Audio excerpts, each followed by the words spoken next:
পটল কুমার গানওয়ালা। তখন থেকেই আনন্দের লাপাতো। লাপাতে লাপাতে দাদাকে গিয়ে বলল, দেখো দাদা, আমি ভালো বাবা হব, আমাদের বাবার মতন না। আমি আমার সন্তানকে কোনোদিন ছেড়ে দূরে চলে যাব না।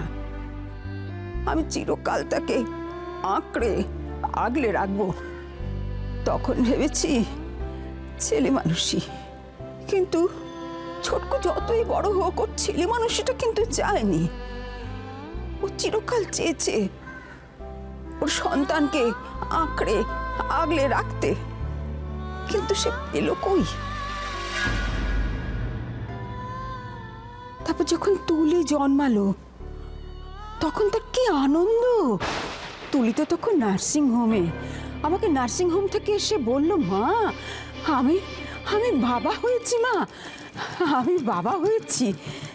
আমার আমার সন্তান হয়েছে, আমার একমাত্র সন্তান। কুষ্টি মিলে গেছে মা, কুষ্টি মিলে গেছে। তুলি তো সুজনের সন্তান নয়, তাহলে সেই বাচ্চা কে? মিস্টার মল্লিকের এই টান তো তুলির প্রতি থাকার কথা, কিন্তু তা তো পটলের প্রতি রয়েছে। আর এই টান তো একমাত্র রক্তের সম্পর্কের মধ্যেই থাকে।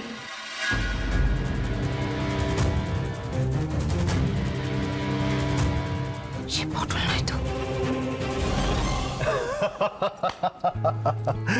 যা বাবা, আরে আমি কি এমন কথা বললাম যে তোর এত হাসি পাচ্ছে? দেখ বল্টু, তুই আর তোর শিষ্য কিন্তু আমার সঙ্গে বিট্রে করছিস। আচ্ছা, তুই কথাটা আমার কাছে লুকাবি? আচ্ছা, তোমার কাছে লুকোবার কিছু আছে দাদা, বলো তো? তাহলে বল। আচ্ছা, বলবো বলবো, একটু সময় দাও না, একটু সবুর করো, একটা সারপ্রাইজ আছে। আচ্ছা আচ্ছা, তুই হ্যাঁ কিংবা নয় উত্তর দে। কোথায় গিয়েছিলি? কোনো পার্কে? না। সার্কাস দেখতে? এটাও হলো না দাদা।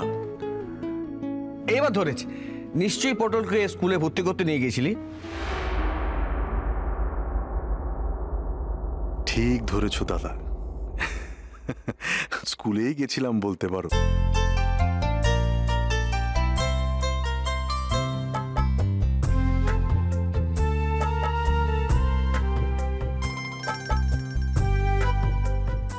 আজ তো হাতে খড়ি হয়ে গেল পটলের। কিরে, হ্যাঁ বল, আমি ঠিক বললাম না ভুল বললাম?